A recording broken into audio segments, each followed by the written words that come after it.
Welcome to the Kriya Yoga Podcast, a source of inspiration and actionable education for those inspired towards the goal of enlightenment through yogic meditation. Through these interviews, discussions, and reflections, it is my intention to share the possibility of waking up to the reality of self and God realization, and to remind you of the immortal words of Paramahansa Yogananda. Don't look back. Don't look to the left or to the right. Look straight ahead to the goal and go all the way in this lifetime. I'm Ryan Kurczak, and I'll be your host on this adventure of spiritual self-discovery. On this episode of the Kriya Yoga Podcast, I'd like to share with you a discussion on the final chapter of Roy Eugene Davis's book, Absolute Knowledge That Liberates Consciousness. Each month, for our Kriya Yoga Online Patreon members, I provide a monthly lesson. Over the last 8 months, we explored the entirety of Mr. Davis's book. After releasing the final session to our Patreon members, I decided to release the entire course as a free download through Teachable. You can access the entire course in the description, or you can go to kriya-yoga.teachable.com/courses, where you will see the free download. The theme of this final chapter is infinite life. I can always remember Mr. Davis asking, "How do you want to live your infinite life?" He would ask this on retreats to encourage participants to consider how do they want to live as an immortal spiritual being in this world. And so I hope you too will consider that question as we review Mr. Davis's thoughts on infinite life. And before we get to the podcast, I'd like to announce that we have 2 upcoming retreats, one in May in West Virginia and one at the Assisi Institute in Rochester, New York in July. Both of these retreats are currently accepting registration. The retreat in May is a 2-day immersion, and the event in Rochester is a 5-day retreat. You can go to www.kriyayogaonline.com, and then you can go to the Events tab for registration details. So I hope you enjoy this podcast on Mr. Davis's book, Absolute Knowledge That Liberates Consciousness. And if you like it, you can find his book on Amazon. The full title is Absolute Knowledge That Liberates Consciousness. And if you want to follow along with the entire class, again, you can go to kriya-yoga.teachable.com/courses. Class 7 of Absolute Knowledge That Liberates Consciousness, an explanation of higher realities by Roy Eugene Davis. In this class, we're going to look at the final chapter in Mr. Davis's book, Chapter 7, entitled Infinite Life. And he opens up this chapter by stating that infinite life is without boundaries or limits. If your life is not yet like this, creatively imagine how you will think and act, and what your circumstances will be when your life is like this. Many of us live in an endless loop of waiting, of hoping, of desiring, and so then the nature of our infinite life is just a perpetual cycle of waiting, hoping, and desiring. And Mr. Davis encourages you to imagine what it would be like if you were living freely, without boundaries or without limits. How would you think? How would you feel? What would your circumstances be like? He goes on to say that by anticipating what is possible to experience, that this can empower you to live effectively. It can empower you to see opportunities that you might have missed before.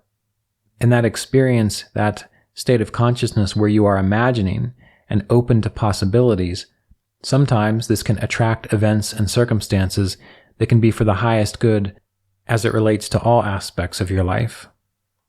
Oftentimes we get stuck in a rut, and this can happen spiritually, this can happen emotionally, this can happen in just about any phase of your life situation. And when we're stuck in this way, sometimes we can't appreciate that a change might be possible, that there is a different way to be. There are other circumstances that are available to us. And one of the quickest ways to kind of move out of that rut is to take some time to break through the inertia. And even if it feels a little difficult, you can imagine, well, what would it be like if I had this profound spiritual awareness that all these great yogis had? What would it be like? What would my life be like if my relationships were better, if I was able to serve in such a way that I had a feeling of deeper purpose and a deeper appreciation for life. You might not be there in reality, but we have a mind and we have a capacity for creative imagination for a reason. And when you engage that, sometimes it can open up possibilities for you that you are not able to even consider. And Mr. Davis describes how you know when your highest good is in effect, when your highest good prevails. He says, you will be spiritually awake, mentally alert, and rational. He describes that you will experience emotional stability, better health, satisfaction in relationships, and you will feel that you are in a more harmonious and supportive relationship, even with the wholeness of life. And the material resources you need can be provided for you, or you'll be able to find a way to gain access to them.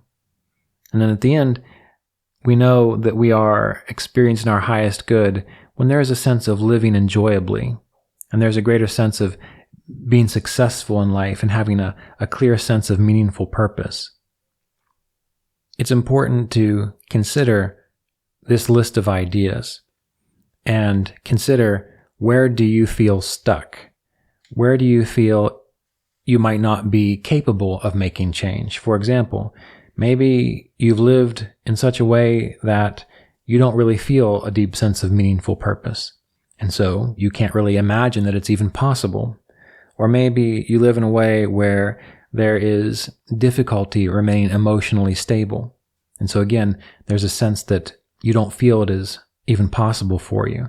And so at this little junction point on your infinite life graph, you're stuck.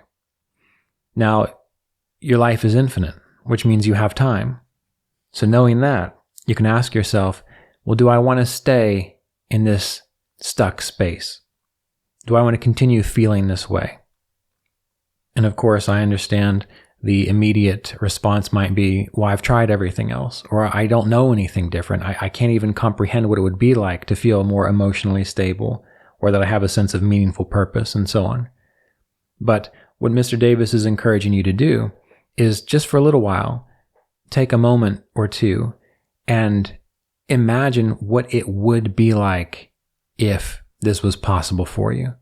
How would you feel? What would your life look like if there was greater emotional stability? What would it look like if, when you woke up in the morning, there was a greater sense of meaningful purpose? And you don't have to get into specifics. You don't have to have all the details written out in a perfect plan. You simply have to imagine, how would you feel? How would you feel in your heart? What would your mind be like? What would the quality of your interactions with the people and circumstances in life be like? Just imagine that as a possibility. And this might take some effort, because once you're stuck, sometimes it's hard getting unstuck. But you can take the time to do it because you have the time. And then from another perspective, we talked about prayer earlier on in this course and things of that nature. Well, if you're having difficulty even contemplating, even imagining this, well, maybe pray a little bit. Pray for some help, for some guidance, for some support to help reveal to you the possibility of change. And do that for a little while, and then move back into the focus on using your creative imagination to wonder what it would be like if you felt mentally alert and rational, if you felt spiritually awake, if you felt a consistent sense of emotional stability, if you felt that your health was as good as it could be, if you felt that your relationships were harmonious and supportive, and so on. Imagine these things. What would they feel like? And this is not magic, so it's not necessarily going to change everything immediately, but if you're consistent with it, and if you're able to continue to engage your infinite life in this way, in time, you will start to see new opportunities presented to you, or your mental, emotional, and psychological state might begin to shift so that you can at least entertain even the notion of the feeling of this new experience. And that's one of the first steps. And the heading of this next section is understand and coordinate the relationships between your subjective states and objective circumstances. And here, Mr. Davis puts forth the idea that what we think and feel subjectively is intimately tied to what we experience objectively. So our thoughts and our feelings, that's the subjective experience of our life. And then what actually happens to us, this is the objective reality. And he states that when you can carefully examine your states of consciousness, and that includes your mental states, your emotional states, your personal circumstances, you will begin to see a corresponding relationship there. And so, of course, he then encourages you, as we've been talking about, to nurture thoughts and feelings that can constructively influence your actions, and that can constructively produce and attract ideal events and circumstances. Now, I know how difficult and hard sometimes this can be, and for some people it's easier. But if you have difficulty with it, recognize that that's natural. That's just part of the human experience. And in time, the more you practice and engage and allow yourself to entertain the notion that there is a correspondence between your subjective thoughts and feelings and what you notice and experience outwardly, you'll start to see that that is actually so. And if you ever take a moment to look around at the world and all the different people in the world and how they respond to things, everyone experiences the same stuff in life. Everyone has pain. Everyone has suffering. Everyone has difficulty. Now, of course, the extent of that or the outward experience might be very different, but deep down inside, pain is pain. And you might know people who've gone through extremely traumatic circumstances, and yet they're still buoyant. They still feel a sense of faith. They're able to get out of bed, and they're able to engage life with love and with a sense of connection to something greater. And there are some people who seem to be showered with grace and good fortune, and yet they have all kinds of anxieties and troubles. And so as a spiritual being engaged in this human experience, we do have a choice in regards to how we interact with life, how we engage our infinite life. You can even look at it in a very simplistic way. If you've ever been shopping for a vehicle, or shopping for anything really, and next thing you know, that vehicle that you're looking for, or that thing that you're looking for, it seems like everyone has one now. You see them everywhere. I bring this up because our states of consciousness are that way too. If we have habits and patterns towards anger, anxiety, depression, fear, and so on, we are going to be more likely to see reasons to feel that. And this is why it's important to learn to master, or at least become aware of, our states of consciousness. And this is one of the reasons why in yoga and in spiritual traditions, there is an emphasis put towards gratitude and grace and love. Because when we look at that, when we expect that, when we look for it, we are more often able to see it within our experience. The possibility of greater spiritual awakening, if we have the sense and we can imagine that it is possible for us to be spiritually clear and spiritually aware, there's going to be a greater likelihood that we will find the resources we need to make that a reality, to bring that into experience within this infinite life. Essentially what Mr. Davis is getting at is, as you live your infinite life, be conscientious about where you put your attention. Be conscientious about where you put your attention. He says that allowing outer events or circumstances to adversely influence your mind and consciousness will result in mental and emotional confusion and interfere with your endeavors to be freely expressive. Avoid thinking that other people or circumstances can prevent you from bringing forth your potential to be fully awake and skillfully functional. It is very common for us to give our power away to circumstances and outward events and the people around us. It is true that sometimes those circumstances and events can cause delays. Sometimes the people we spend time with can short-circuit our best intentions. But it is ultimately up to us to decide how we respond to what comes to us in life. And that is the benefit of being a human being, of being a spiritually free being, of having free will.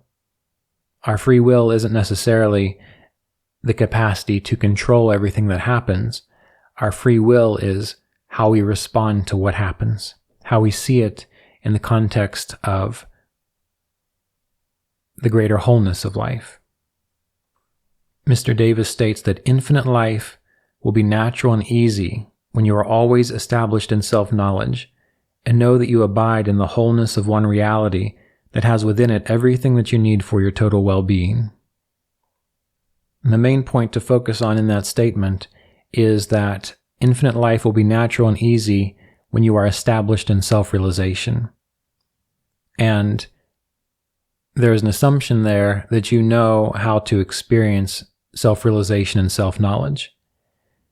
Since you are participating in this class, and you know that Mr. Davis was a student of Paramahansa Yogananda, and he is a Kriya Yoga teacher, and I, Ryan Kurczak, who am reading this and hosting this class with you, am a student of Roy Eugene Davis's, and also a Kriya Yoga teacher. You know that it is your Kriya Yoga practice which allows you to cultivate self-knowledge. And as you cultivate self-knowledge, as you cultivate self-realization, this is what makes it easier for you to abide in the wholeness of the one reality. This is what allows you to recognize that everything that you need can be provided for your total well-being. Now, we don't want to take this in such a way that turns it into fantasy. We also don't want to go so far as to become morbid about it.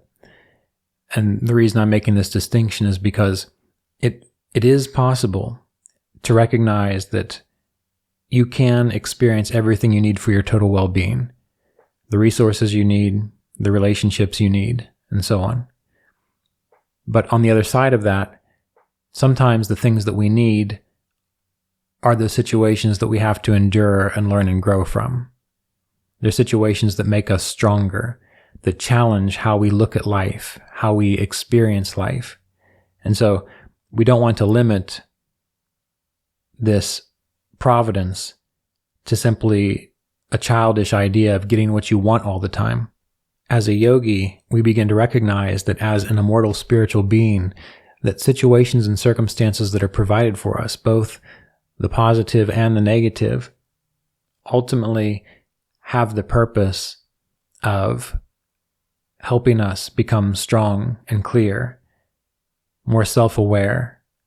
Essentially, it empowers us to become supremely free. One of my favorite bits of yogic wisdom states that the yogi endures pleasure and pain while seeking knowledge.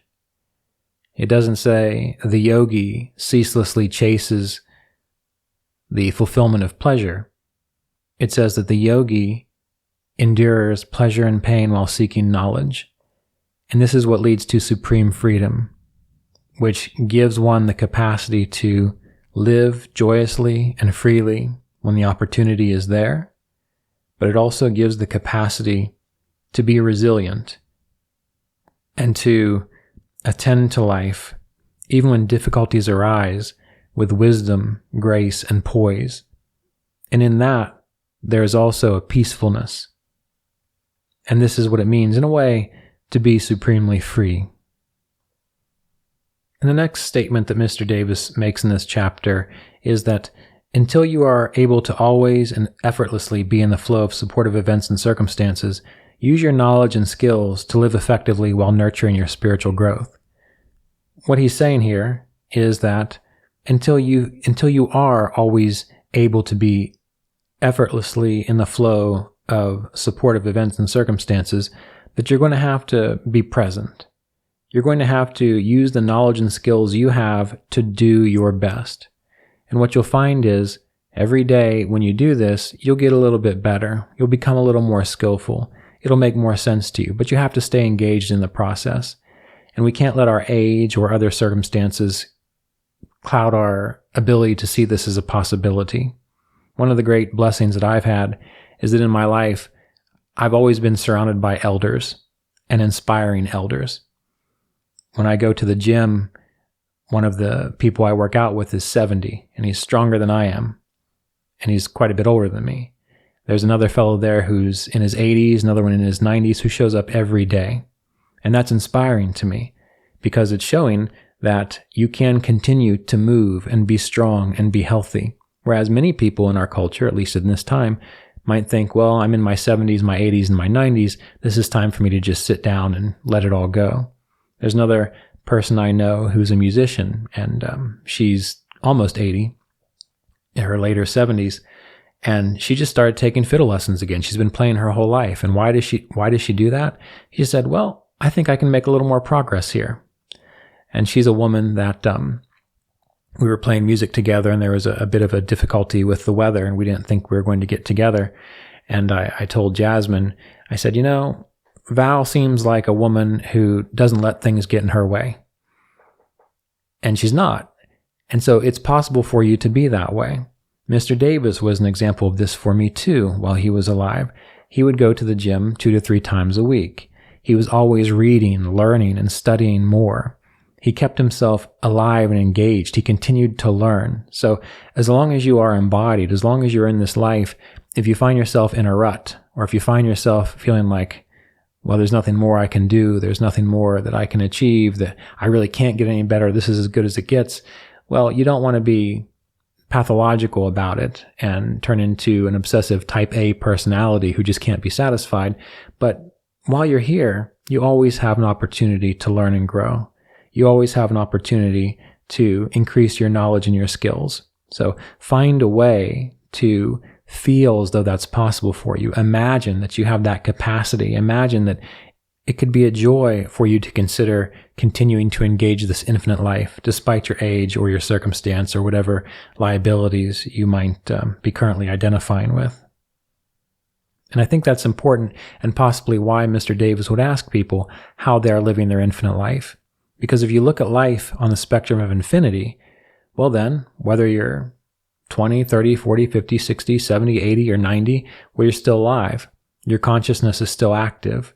And even if the body passes, your consciousness continues. And so when you go into the next experience, if you've already developed the capacity to be curious and optimistic and a possibility thinker, that will perpetuate into the next incarnation if you take one. So you see, you need to look at what are you doing right now in your infinite life. And that's what's going to continue, essentially. Next, Mr. Davis gets very practical. And I think this is a very necessary step to take. He encourages you to write a list of your real needs. What do you really need? He gives examples. Increased spiritual awareness, improved intellectual powers, healing or improved health, a comfortable place to live, a job or a better job, more resources, satisfying personal relationships. He says to write a list of what you want to have and what you want to do or accomplish. And then he goes on to say, beside each entry, explain why. And it's important to explain why, because if you don't know the why, if you don't actually have a very clear, distinct reason, you're less likely to take action or to find a way to take action to experience these states of consciousness. And you'll find that to be true in your life. When there's something that you really want to do and you have a very distinct reason, you will move heaven and earth to make that happen. We see that every day, and you don't have to be a spiritual being to consider this.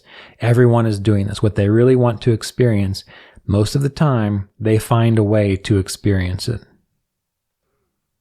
Next, he goes on to say, after you've got this list, and after you've written the reasons why you want to experience or the reasons why you need certain things, he tells you to take some time to examine your thoughts and feelings about what you have written. And you might find that when you write something down, maybe you feel guilty to want that, or maybe you don't feel it's possible, or maybe you don't feel you're good enough. or there could be a whole host of reasons why you might not necessarily really deep down feel that you are worthy or able to accept these positive changes. You need to become aware of these things. Now, he goes on to simply say, once you know what these are, he says, simply renounce those thoughts and feelings. And that was very common for Mr. Davis. Whenever a problem came up, he would say, just drop it, just move on. And I think there are certain situations that we can do that with. But my own experience has been that we might actually have to address some of the psychological, mental, or emotional reasons why we hold on to these thoughts and these feelings. So if you can, do what Mr. Davis says and simply renounce those thoughts and feelings, perfect. Do it. However, if you struggle with that a lot, now you actually have to really try first. So don't just think I can't do it. You can try just to drop them. But if you try real hard and you don't succeed, that might be an indication that now you need to do a little bit more preliminary work. You need to actually address some of the psychological, emotional issues around this. I can remember when my stepdaughter, she was concerned about money, and you might have heard this story before. She was going to college, and she was studying science. And the degree that she was getting was a degree related to science. And from what I've understood by asking around is that degree, she'll probably have no problem finding a job. But because she was young and inexperienced, she was concerned about money. And so she asked me, she said, if I run out of money, will you be able to help me out? And I laughed because I got my degree in psychology and philosophy, which you don't really necessarily start out with amazing job opportunities with that. And somehow I found a way to succeed. So I said to her, look, if you try real hard and you fail, absolutely I'll help you. And I think we have to remember that. Too often when it comes to things like just simply renouncing a thought or a feeling, we throw up our hands and say, well, we can't do it. And that would be like my stepdaughter just not even trying to see that she was capable.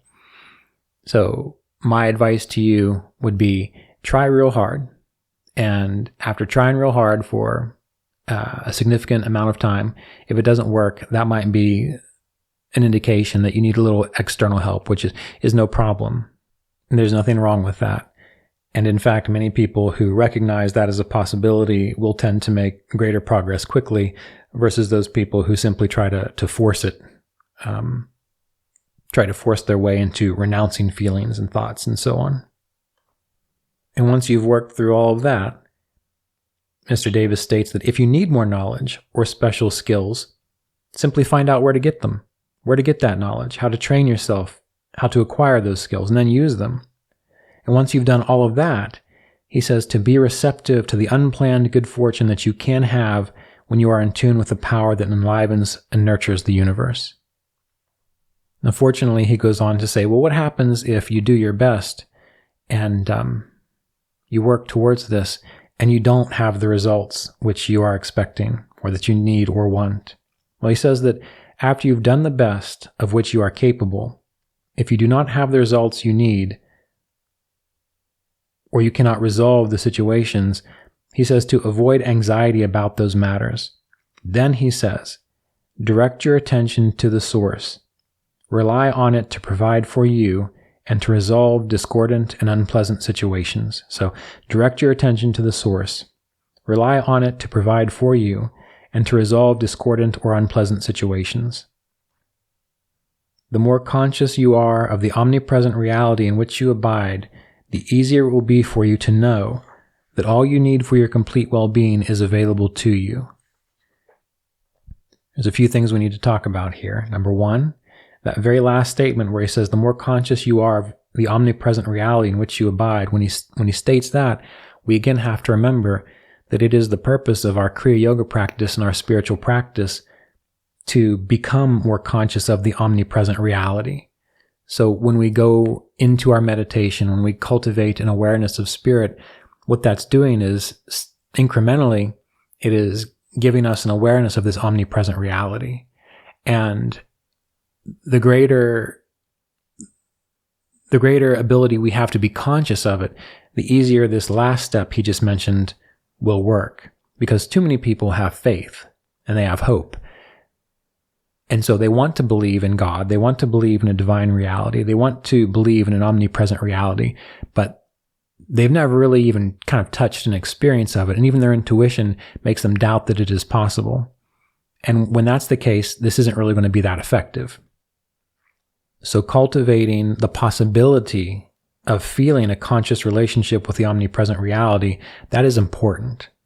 Now, to back up, he says, when you've done your best of which you are capable, and you don't have the results you need or want, he says to avoid anxiety about these matters. So essentially, once you have gone through the process of contemplating, what do you need to live a harmonious, infinite life?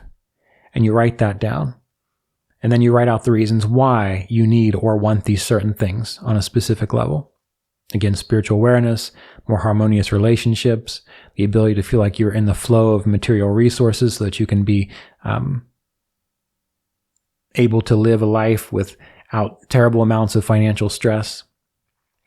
Once you write that down and then you contemplate the thoughts and the feelings you have about those things, you become very aware and conscious of it.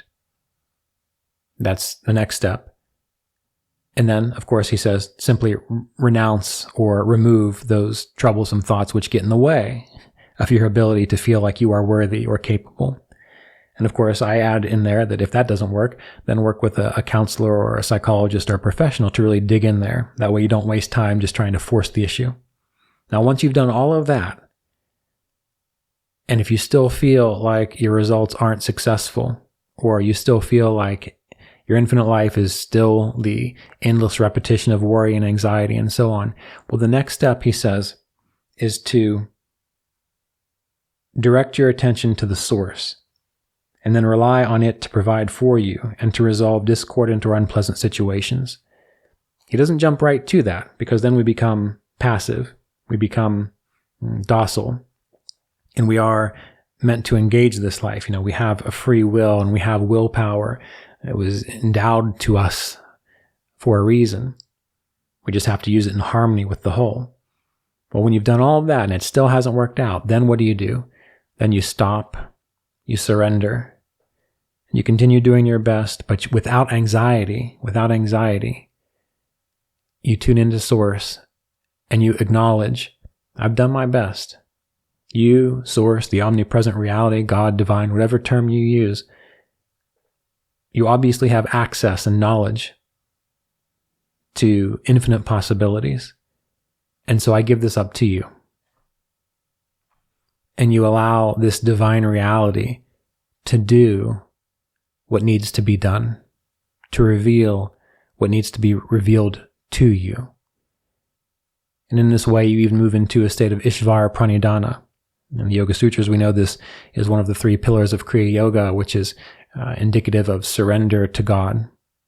Now, many people interpret surrender to God as simply giving up your will and giving up everything so that you don't have to do anything. But really, Ishvara Pranidhana is a recognition that you are part of the wholeness of life, and that the wholeness of life is expressing through you perfectly, and with wholeness and with well-being. And when we can start to tune into that, that's a final step, a final ingredient of grace, which it does for us, which we cannot do for ourselves. And when this happens, he states that you will live with graceful ease and harmonious accord with the rhythms of life. He says that memories of past unpleasant experiences will not influence your mind or awareness. All present time events and circumstances will be in divine order. Your near and distant future experiences will be meaningful and enjoyable. And having permanently transcended ordinary states of mind and consciousness, you will effortlessly continue to awaken to complete self-realization and liberation of consciousness. And this is how he concludes this chapter. And again, we have to remember that this chapter is the culmination of the entirety of the book. And we also have to remember that there is an expectation that you already are living in accord with the yamas and niyamas, and you are practicing meditation regularly, and that you are studying spiritual literature to keep your mind nourished towards greater understanding and higher wisdom.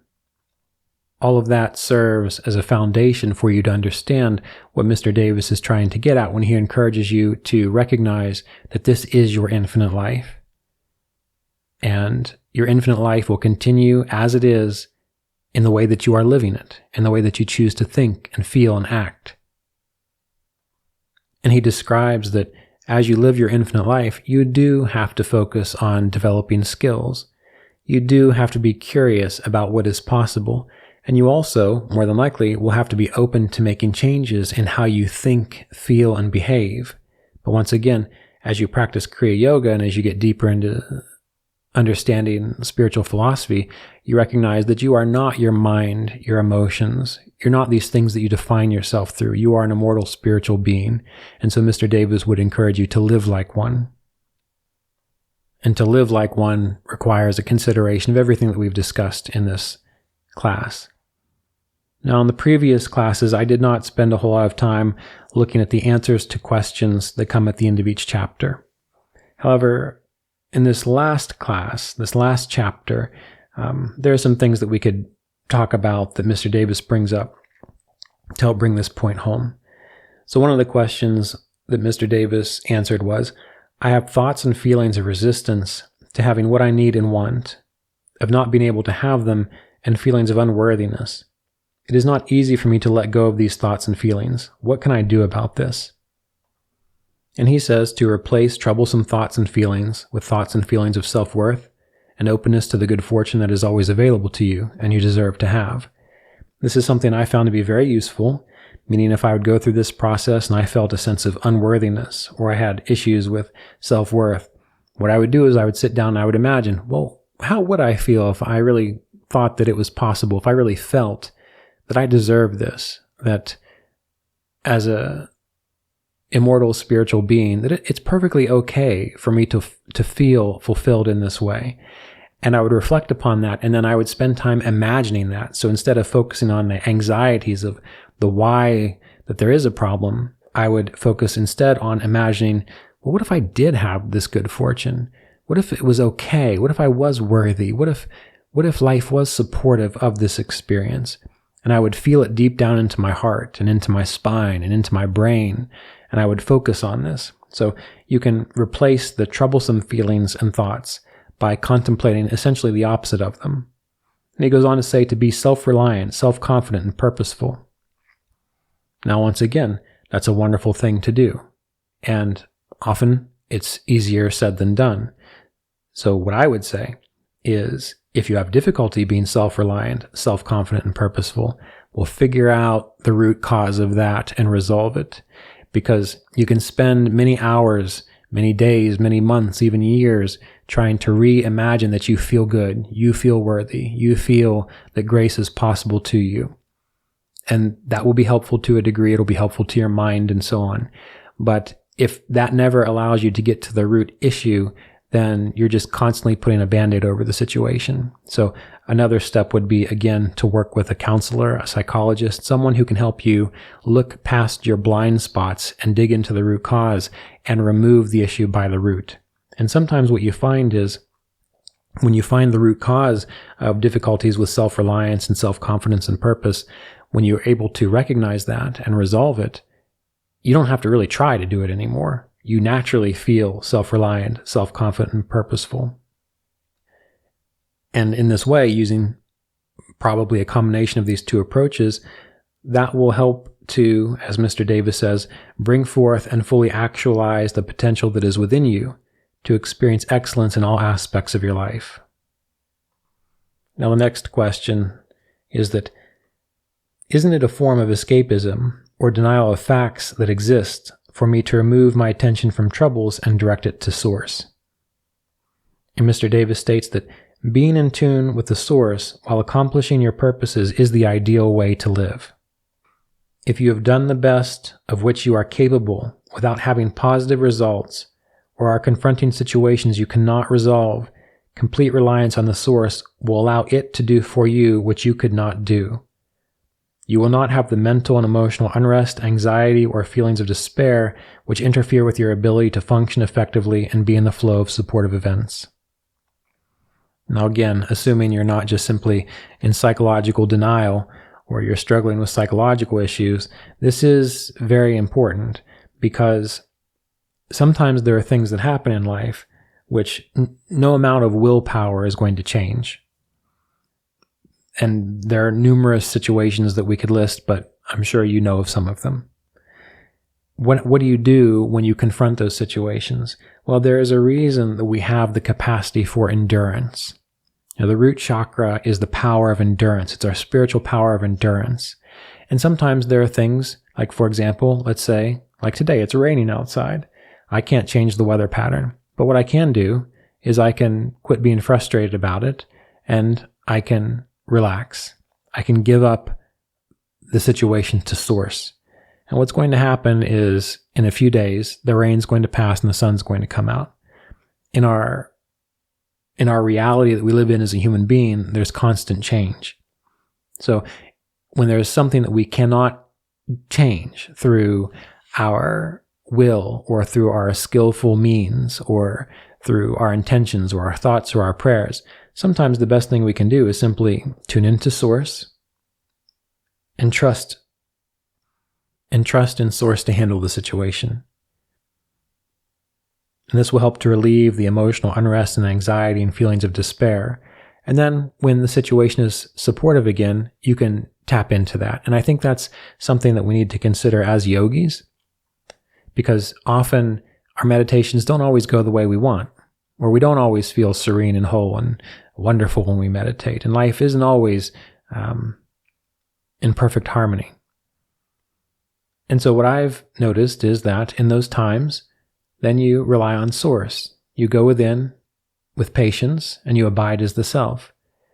And then when things change outwardly, you use that. You use that opportunity. Just like when a farmer needs to make hay, the farmer waits until the sun shines, until it's all dry. Then they go and make hay. They don't try to do it in the rain, and they don't get upset when it's raining. They wait. And sometimes we have to be like that too, because even though we are immortal spiritual beings, we do live in Prakriti, which is nature, the ever-changing experience of consciousness. And that's always going to rise and it's going to fall.